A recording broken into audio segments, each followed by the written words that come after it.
इस कहानी की शुरुआत होती है 6 जुलाई 1981 को, जहां एड और लॉरेन 8 साल के एक बच्चे डेविड का इलाज कर रहे हैं क्योंकि उस पर किसी भूत का साया है। डेविड के साथ उसके माता पिता, बहन और उसका बॉयफ्रेंड भी रहता है। इसके बाद वहां डेविड के इलाज के लिए फादर गॉर्डन भी पहुंचते हैं, लेकिन तभी डेविड पर उस भूत का असर होने लगता है, जिसके बाद वो उन सभी पर हमला करना शुरू कर देता है और एड फादर को उसका इलाज तुरंत करने को कहता है। लेकिन डेविड पर आया ये भूत बहुत ही शक्तिशाली था, जिस पर उन्हें कंट्रोल करना मुश्किल हो रहा था।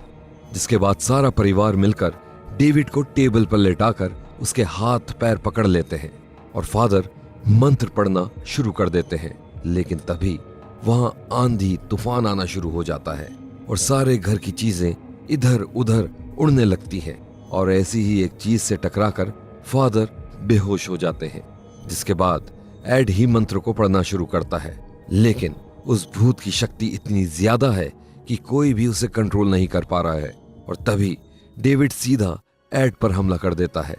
जिसकी वजह से डेविड को वहीं हार्ट अटैक आ जाता है। इसके बाद आर्नी, जो कि डेविड की बहन है, और डेबी का बॉयफ्रेंड, वो डेविड को पकड़कर उस भूत को डेविड की बॉडी को छोड़कर उसकी बॉडी में आने को कहता है। जिसके बाद वो भूत आर्नी की बॉडी में आ जाता है।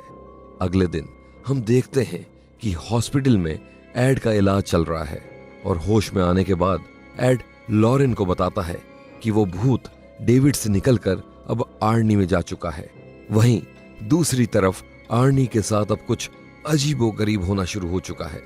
जहां उसे अब वो भूत दिखाई देने लगा है।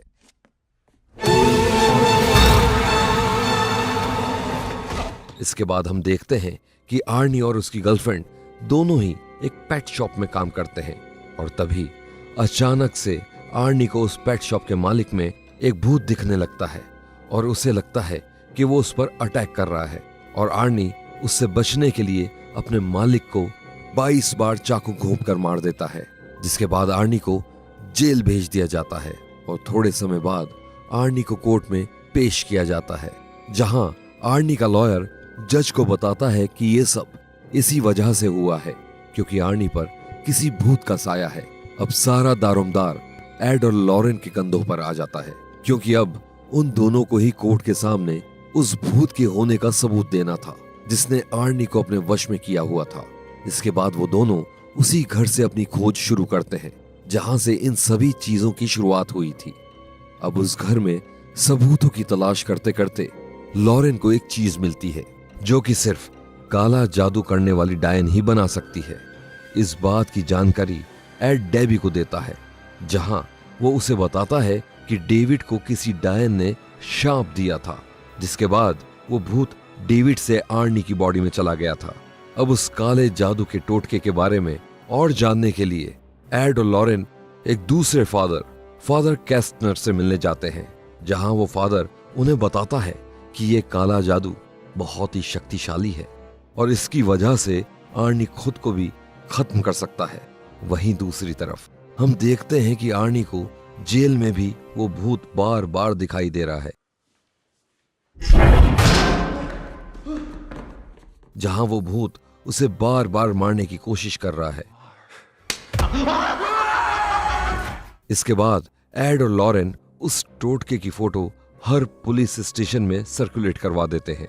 जिसके बाद उन्हें एक पुलिस स्टेशन से कॉल आता है, जहां एक पुलिस ऑफिसर उन दोनों को कैटी और जेसिका के बारे में बताता है कि कैसे उन्हें कुछ ही दिन पहले ही कैटी की बॉडी मिली है, जिस पर भी 22 बार चाकू से वार किया गया था और इसी घटना के बाद से जेसिका भी लापता है। ऑफिसर उन्हें यह भी बताता है कि वही सेम टोटका उन्हें जेसिका के घर से भी मिला था। इसके बाद वो ऑफिसर उन दोनों को वहीं लेकर जाता है जहां उन्हें कैटी की बॉडी मिली थी और तभी हमें पता चलता है कि लॉरेन के पास कुछ ऐसी शक्तियां हैं जिनसे वो ऐसी चीजें देख सकती है जो बाकी किसी और को दिखाई नहीं देती। इसके बाद वो सभी उसी जगह पर पहुंच जाते हैं जहां हम देखते हैं कि लॉरेन को सब कुछ दिखाई दे रहा है कि जेसिका भूत के वश में है और कैसे उस भूत ने जेसिका से ही कैटी को मरवा दिया था। इसके बाद लॉरेन उसी जगह भागती है जहां जेसिका भाग रही थी, और भागते भागते वो एक पहाड़ के कोने तक पहुंच जाती है और वो एड को बताती है कि जेसिका उस पहाड़ के नीचे वाले तालाब में है, जहां पुलिस की रिकवरी टीम को कुछ ही देर ढूंढने के बाद जेसिका की बॉडी मिल जाती है। और फिर लॉरेन एड को बताती है कि जब पहली बार उसने डेविड का हाथ पकड़ा था तो उसे कुछ दिखाई दिया था, और वो काला जादू करने वाली डायन की ही एक झलक थी, और अगर वो जेसिका का हाथ टच करेगी तो शायद वो उस जादूगरनी का पता लगा सकती है। इसके बाद वो दोनों उस मुर्दा घर में जाते हैं जहां जेसिका को रखा गया था। वहां जाकर लॉरेन जेसिका का हाथ पकड़कर ध्यान लगाने की कोशिश करती है, जिसके थोड़ी ही देर बाद वो सीधा उस डायन के पास पहुंच जाती है, जहां वो फिर से आर्नी को जेल के अंदर ही मारने की कोशिश कर रही है। लेकिन लॉरेन अपनी पूरी ताकत लगाकर उसे रोक देती है, और फिर उस डायन और लॉरेन का आमना सामना होता है। और वहां मुर्दा घर, वो डायन एक मुर्दे को अपने वश में करके लॉरेन पर उससे हमला करवाती है, लेकिन एड लॉरेन को उससे बचा लेता है, और जेसिका का हाथ छोड़ते ही वो मुर्दा फिर एक मुर्दा बन जाता है। इसके बाद एड और लॉरेन डेबी के घर जाते हैं, जहां उनका साथी ड्रू भी मौजूद था। ड्रू एड को एक काले जादू की किताब दिखाता है, जिसमें लिखा था कि अगर उस डायन का ऑल्टर, यानी वो जगह जहां वो सारा जादू टोना टोटका करती है, अगर उस जगह को नष्ट कर दिया जाए तो उसका श्राप भी खत्म हो जाएगा। लेकिन डेबी लॉरेन से पूछती है कि आपने तो उसे रोक दिया था ना, तो अब वो क्यों आर्नी पर अटैक करेगी? जिसके जवाब में लॉरेन उसे बताती है कि अगर उसने वो काम खत्म नहीं किया जिसके लिए उसने शैतानी आत्मा को बुलाया था, तो वो आत्मा उसे ही मार देगी। इसके बाद लॉरेन एड को बताती है कि उस जादूगरनी का ऑल्टर किसी रेलवे ट्रैक के पास है, और साथ ही में उसे वहां पानी की आवाज भी सुनाई आई थी। तभी एकदम से एड को वहां वो जादूगरनी दिखाई देती है, जिसके बाद वो आउट ऑफ कंट्रोल होकर लॉरेन पर अटैक कर देता है। लेकिन थोड़ी ही देर बाद वो होश में आ जाता है, जिसके बाद एड अपने सारे घर में कुछ ढूंढने लगता है, और तभी उसकी नजर एक ऐसे फ्लावर पॉट पर पड़ती है जिसके सारे फूल राख बन चुके थे, और उस फ्लावर पॉट को तोड़ने पर उन्हें वही टोटका फिर से दिखाई देता है जो उन्हें पहले डेविड और फिर जेसिका के घर पर दिखा था। इसके बाद लॉरेन फादर कैस्टनर से मिलने जाती है। वहीं दूसरी ओर एड और ड्रू उस डायन का पता मैप पर लगा रहे थे कि तभी एड को एक ऐसा घर दिखता है जो कि रेलवे ट्रैक के पास था और नदी के पास भी, और वो घर किसी और का नहीं बल्कि फादर कैस्टनर का ही था, जहां लॉरेन गई थी। ये पता चलते ही एड लॉरेन को बचाने फादर के घर की तरफ तेजी से जाता है, और वहां फादर लॉरेन को बताता है कि इस श्राप को पूरा होने के लिए उस डायन को 3 लोग चाहिए, जिनमें से 2 लोग तो उसे मिल चुके हैं, और वो तीसरा इंसान लॉरेन का पति यानी एड है।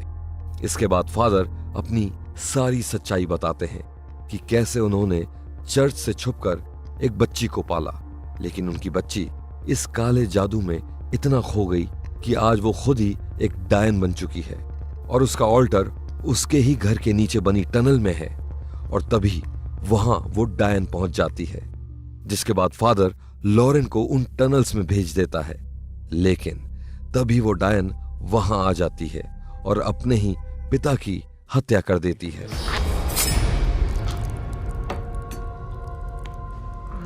अब टनल से होती हुई लॉरेन उस जादूगरनी के ऑल्टर तक पहुंच जाती है, जिसके बाद लॉरेन उस ऑल्टर को गिराने की कोशिश करती है, लेकिन वो ऑल्टर उसे हिल भी नहीं पाता। तभी वो डायन वहां पहुंच जाती है, और अपर ग्राउंड पर एड भी फादर के घर पहुंच जाता है, जहां एड को वहां के एक मैन होल से लॉरेन की चिल्लाने की आवाज आती है, जहां वो डायन लॉरेन को मारने की कोशिश कर रही है। जिसके बाद एड उस मैन होल के अंदर चला जाता है, और वहां पहुंचते ही वो डायन उस पर भी जादू टोना करके उसे अपने वश में कर लेती है। जिसके बाद एड लॉरेन के ऊपर हमला कर देता है, और दूसरी तरफ वो डायन एर्नी को वश में करके उसे मारने की तैयारी करना शुरू कर देती है। और जेल में बैठा आर्नी तड़पने लगता है और वहां भी आंधी तूफान आने लगता है, जिसके बाद आर्नी आउट ऑफ कंट्रोल होकर कांच के एक टुकड़े से अपना गला काटने की कोशिश करता है, लेकिन डेवी उसे ऐसा करने से रोक रही है। वहीं दूसरी तरफ लॉरेन एड को किसी तरह उस डायन के वश से बाहर निकालता है, जिसके बाद एड हथौड़े से उस डायन का वो ऑल्टर तोड़ देता है, जिससे उस डायन का शाप टूट जाता है और वहां आर्नी भी उस डायन के वश से बाहर आ जाता है। जिसके बाद वो डायन एड और लॉरेन के सामने आती है, लेकिन तभी एक शैतान वहां आकर उस डायन की आत्मा अपने साथ नर्क में ले जाता है।